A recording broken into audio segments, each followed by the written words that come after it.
Kan alangkah baiknya itu kita langsung ke rumahnya aja sambil silaturahmi, supaya netizen juga nggak ada salah paham lagi.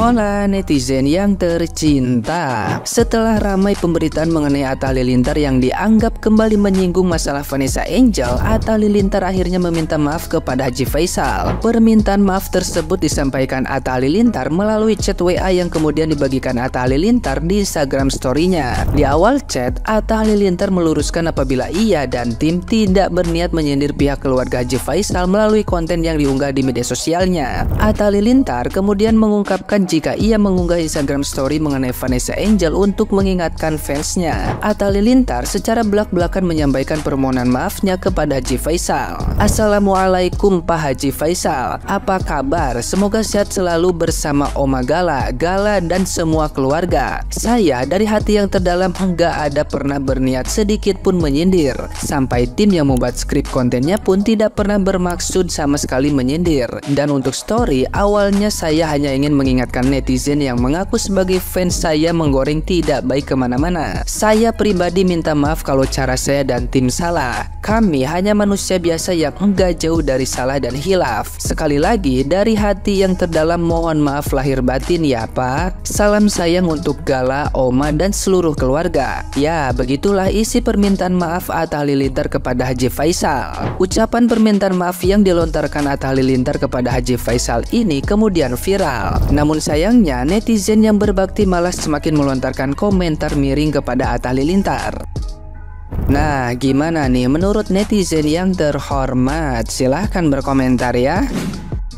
Si Atta minta maaf di story IG-nya guys ke Pak Haji Faisal dan keluarga. Tapi setelah Pak Haji Faisal ngoceh ya, baru dia bikin story kayak gini. Kemarin kemana aja nggak dibales tuh sama timnya. Aduh, minta penjelasan aja susah. Sekarang aja baru deh, udah lah ya netizen ya. Baca sendiri nih. Betul nggak sih Atta Halilintar meminta maaf pada keluarga besar Pujianti Utami Putri?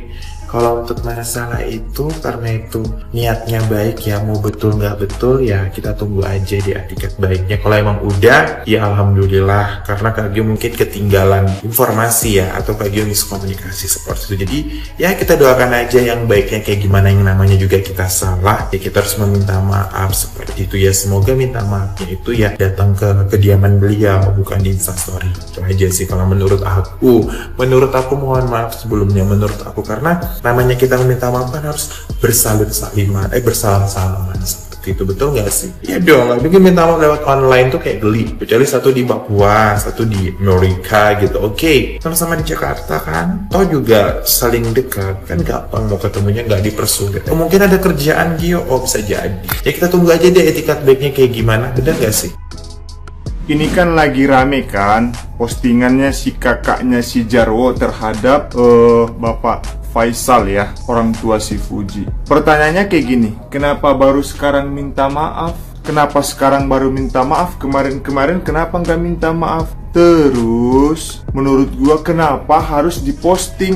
Kenapa harus video call? Supaya apa maksudnya? Supaya si Indonesia Raya gitu ya, si Indonesia Raya supaya tahu kalau aku minta maaf gitu ya maksudnya ya. Aku juga nggak paham deh maksudnya gimana. Menurut aku ya, menurut aku teruntuk kakaknya si Jarwo, menurut aku ya, alangkah baiknya langkahkan kaki kita niat baik untuk ke rumahnya ya, ke rumah Bapak Haji Faisal ya. Kita berminta maaf sambil silaturahmi juga. Apa karena ada halangan atau sibuk? Terus kenapa bisa di chat?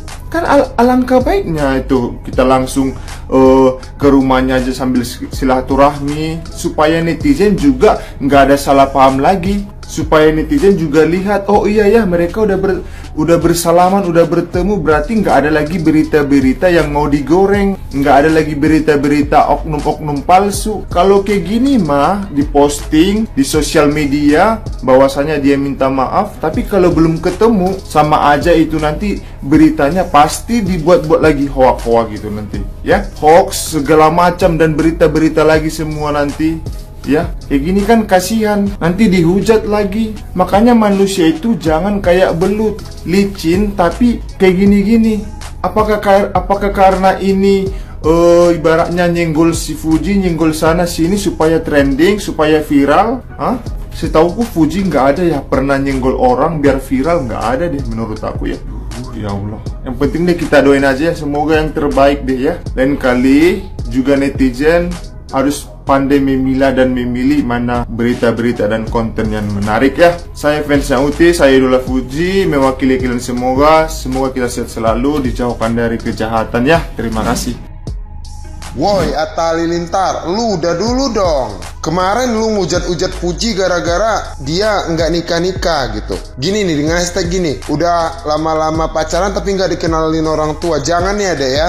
Terus sekarang ada lagi, lu ngujat-ngujat Fuji Gala sama ngungkit-ngungkit masalah Vanessa Angel. Lu maunya apa sih bang? Najis banget lu, emang nggak ada jerah-jerahnya lu ya? Gue sebel banget bang sama lu bang. Lama-lama lu bikin gitu. Udah dulu bang, kasihan bang. Lu jangan ngujat-ngujat dia dong. Kasihan si Gala, orang tuanya udah meninggal, kedua orang tuanya udah di surga sono, tapi lu ngungkit-ngungkit masalahnya dia gitu. Kenapa gitu? Lu punya masalah apa sih bang sama dia gitu? Kasihan no Fuji no. Dari mulai Gala sekecil uprit sampai dia segede sekarang, Fuji yang ngerawat bang. Lu mikir kenapa? Kenapa sih segala permasalahan harus dikaitkan sama Fuji gitu? Gue heran sama lu pada gitu. Bisa nggak sih kalau punya masalah sama orang lain gitu, nggak usah sama Fuji gitu. Fuji gue diam terus tapi dia selalu dihujat gitu. Kenapa gitu? Anjing, gue kesel, emosi gue sama lu bang. Kasihan no Fuji bang. Sekali lagi gue tegaskin sama lu ya bang ya. Udah dulu bang. Lu nggak mikir apa bang? Udah berapa kali lu hujat dia tapi Fuji diem aja gitu, dianggap bodoh amat gitu. Vanessa Angel sama Bibi Ardiansa udah tenang di sono. Nanti arwahnya nggak tenang kalau lu hujat-hujat lagi, ungkit-ungkit lagi gitu. Gue sebel banget sama lu bang, sumpah. Lu mentang-mentang udah orang kaya, lu belagu. Najis banget, apaan sih orang kayak gini, nggak pantas gitu. Udah diem, bisa stop nggak? Stop sampai sini, stop gitu. Nggak usah semua masalah dikaitkan sama Fuji gitu. Gue kesel cok. Gue nggak kenal Fuji atau deket sama Fuji, tapi gue ngerasain apa yang Fuji rasain sekarang gitu. Udah segitu aja gue klarifikasi. Nih anjing, lu kesel gue. Jangan mentang-mentang kita udah di atas lu mau ngerendahin orang yang di bawah gitu. Nggak gitu konsepnya.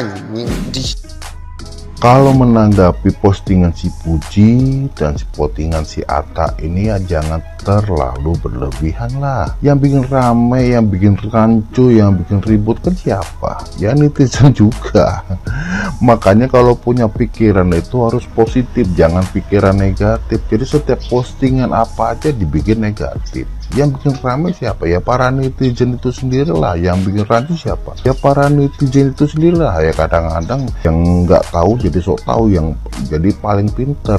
Nah ini kan yang bikin rancu aja nih kan, postingan-postingan dibikin negatif ya kan? Nah jadi gini ya teman-teman ya, kalau otak kita ya itu udah negatif, jadi postingan apapun sebaik apapun ya jadinya tetap aja negatif. Kalau otak kita udah negatif ya, sebaik apapun postingan si Fuji maupun postingan si Atta udah jadinya apa? Negatif semua. Jadi karena adanya kebencian dalam hati, jadi membuat sebuah postingan yang menghujat sana menghujat sini, akhirnya menimbulkan pro dan kontra antara fan Fuji dan fan si Atta. Akhirnya pada ribut dah tuh kan, akhirnya berspekulasi yang macam-macam dah. Tapi kalau seandainya kita berpikiran positif ya, jadi apapun itu postingan, apapun itu kontennya ya kan, tetap kita berpikiran positif. Walaupun sejelek apapun ya postingannya itu, tetap kita akan berpikiran positif. Karena apa? Dalam otak kita sudah tertanam positif. Kan kita nggak tahu maksud dan tujuannya mereka apa, kecuali misalkan nih ya salah satu ya antara Fuji atau Atta dia membuat postingan menyebut namanya. Nah, berarti kan langsung tertuduh kan, menyebut seseorang ya kan, secara langsung membuat kontennya secara langsung menyebutkan namanya. Nah itu baru. Ini kan dia tidak menyebutkan namanya ya, hanya seperti ini seperti itu, terus kita berandai-andai, wah langsung berspekulasi dalam bentuk negatif. Ya udah rame. Apakah benar seperti itu postingannya ditujukan pada seseorang? Kalau memang ditujukan seseorang, apakah dia menyebutkan namanya ataukah tidak? Jadi kita nih seorang netizen itu jadi apa ya, berspekulasi yang negatif. Cobalah kita tanamkan jiwa kita positif, Ya, jadi itulah kebiasaan orang-orang Indonesia ya, yang nggak ada dibikin ada, yang lagi adem ayem dibikin ribut ya.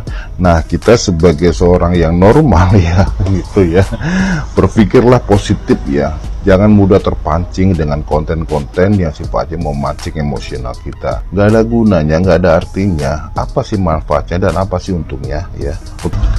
Berbijaklah kita dalam menanggapi sebuah konten. Jangan langsung kita berpikir negatif konten itu. Kecuali kalau konten itu memang ditujukan pada seorang dengan menyebut nama seseorang, baru Anda melakukan minta klarifikasinya ya. Oke, teman-teman semuanya, sehat selalu ya. Semoga ini bermanfaat buat semuanya, baik Fuji, pendukung Fuji, pendukung Atta ya, idola Fuji, idola Atta, fannya Fuji, fannya Atta ya. Cobalah kita berpikir positif ya. Damai itu indah, teman-teman. Oke.